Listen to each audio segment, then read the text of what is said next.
Nós já estamos de volta com o programa Manhã da Piedade em cadeia com as rádios América e Cultura AM. Nós continuamos por aqui uma série de entrevistas com os candidatos ao governo mineiro e hoje nós recebemos no estúdio Alexandre Flack, do PCO. Também estão presentes conosco a jornalista Michele Marie, também Paulo Azeredo.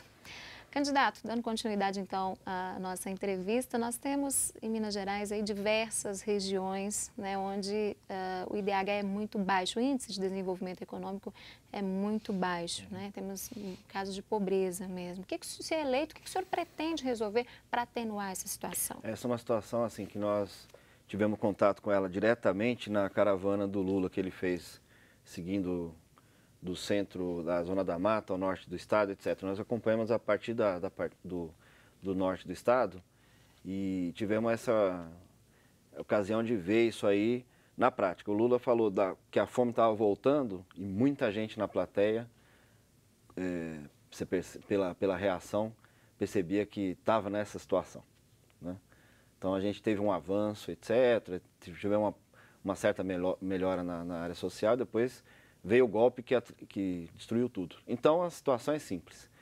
Para qualquer tipo de amenização que seja da situação social que seja real, a gente tem que vencer o golpe. A gente tem que tirar de lá esses golpistas lá que estão corroendo a democracia, corroendo a sociedade brasileira. Isso tem que ser feito na base da mobilização popular. As pessoas têm que entender que elas vão ter que agir diretamente. O povo vai ter que entrar na rua. O operário vai ter que pensar numa greve geral, por tempo indeterminado, até derrubar o golpe. Liberdade para Lula, porque ele é o único que tem condições de aglutinar essas pessoas num movimento realmente de mobilização, para aí ter uma esperança de melhorar. Senão a nossa situação vai piorar e vai piorar muito. E não tem ninguém no estado de Minas, em nenhum município, e mesmo até, a gente pode pensar assim, mesmo até no nível nacional, que se não fizer isso, não fizer essa tarefa, ninguém vai conseguir melhorar a situação. Na prática, o que deve ser feito? Isso é na prática. Não tem outro caminho. A gente tem que primeiro retomar o poder para a mão do povo. O pouco poder que o povo tinha, no mínimo esse tem que voltar. Nós teríamos que avançar. O povo tem que ter mais poder. O povo está sendo excluído do poder exatamente para ser flagelado. O povo está cada vez mais distante do poder exatamente por isso. Então as pessoas que queriam votar no Lula não vão poder votar. Nesse sentido, a eleição presidencial já é um golpe, já é uma fraude. Para quê? Por que isso? Para afastar o povo do poder.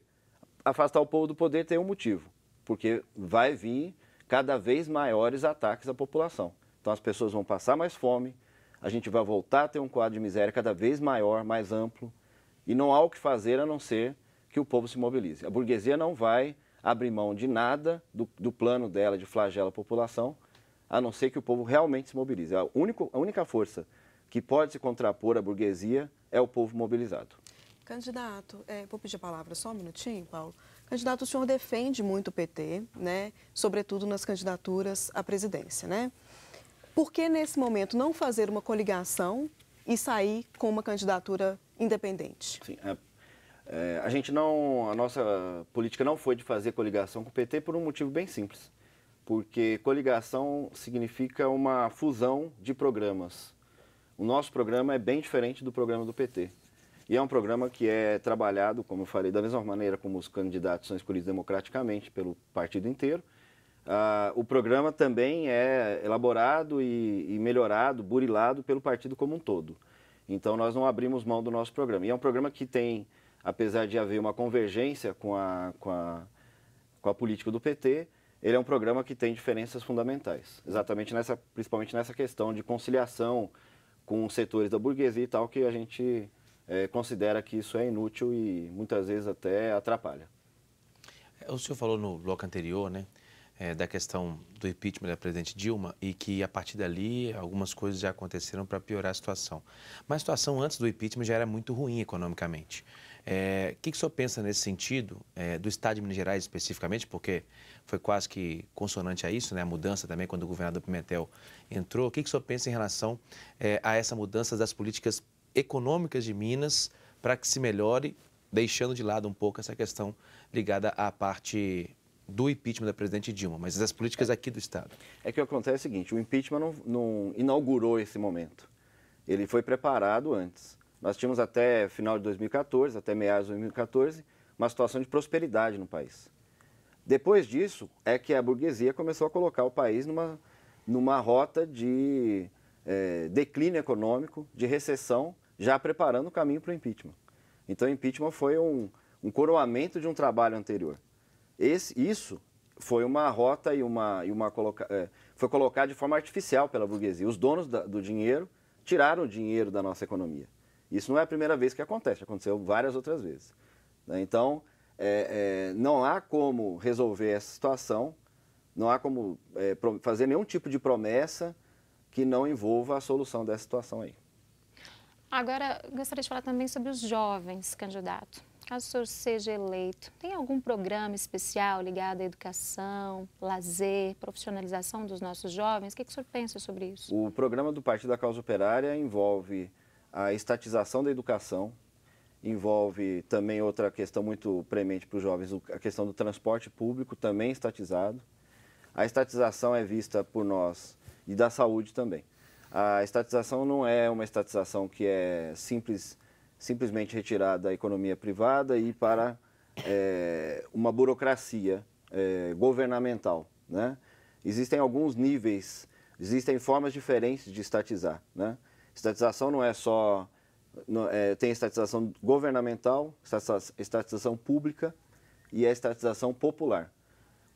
Depende de quem manda naquilo que é estatizado. Então, por exemplo, a nossa estatização é toda com base popular, né? Então, quando você estatiza uma escola, por exemplo, né, essa escola passa a ser gerida com recursos públicos, né, pelos professores, pelos funcionários, pelos alunos e pela comunidade ao redor interessada. A mesma coisa acontece com as universidades, né? Então, as universidades também passam a ser geridas com recursos públicos, pelos professores, pela comunidade dos funcionários, pelos alunos e pela comunidade ao redor, né? Isso é uma estatização popular. Todo o nosso programa visa os serviços públicos serem feitos nessa linha, de um controle direto da população através de uma estatização popular. Nós acreditamos que nessa situação, os jovens, em geral, têm muito melhores condições de acessar a educação de uma forma mais qualificada, que possam, então, concorrer realmente em nível de igualdade, ainda aqui no marco do capitalismo, né? Concorrer em nível de igualdade com qualquer outra, entre as várias classes, para seguir em frente à vida. Outra coisa também está muito ligada ao nosso programa, que também tem a ver com os jovens, nós somos pela extinção dos vestibulares. O vestibular, para nós, é considerado uma forma de seleção, e uma seleção social e classista, que só os de classes mais elevadas, ou uma classe média mesmo mais elevada, consegue sentar nas melhores universidades, né? Então, nós somos por uma forma de filtro social. Nós somos contra isso e somos pela extinção também do vestibular. Ok, eu queria perguntar ao senhor também em relação agora à parte de mobilidade urbana, aqui, em especial da região metropolitana, que é talvez o grande gargalo hoje que nós temos aí. Na sua opinião, quais são as principais medidas? Porque se fala em metrô em Belo Horizonte, eu tenho 36, antes disso se falava disso. E nesse momento agora já não há condição de se fazer também, a verdade é essa.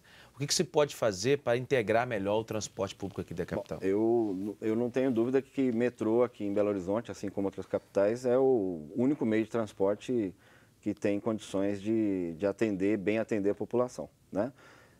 Voltando, como eu estava dizendo, o transporte para nós tem que ser público e gratuito, né?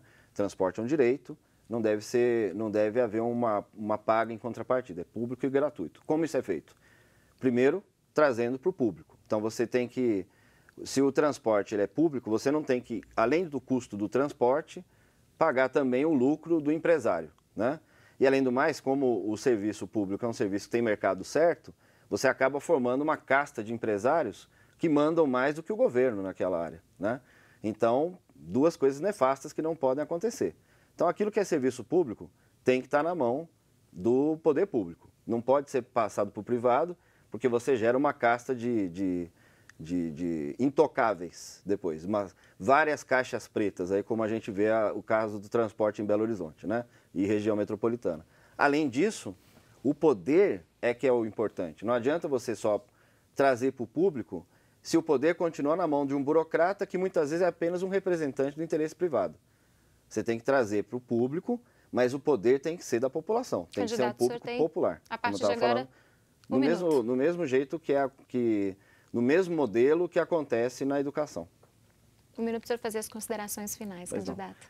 Então, o Partido da Causa Operária está em campanha exatamente para denunciar que essa eleição, principalmente no nível nacional, ela é mais um golpe. É uma eleição fictícia, uma eleição de mentira, porque 50% ou mais da população queria votar no Lula, ele queria ser candidato, e por questões minúsculas, menores de leis ordinárias que são inconstitucionais, ele foi obrigado a tirar sua candidatura. A gente quer colocar também e denunciar que havia várias instâncias de recursos que o presidente poderia se valer, e ele foi, de fato, e o PT foi também obrigado a retirar a candidatura do Lula de uma forma coativa, principalmente pelo poder militar, que está comendo por dentro a nossa democracia e que já manda em todo mundo. Infelizmente. Candidato, muito obrigada, viu, pela sua participação conosco nesta manhã.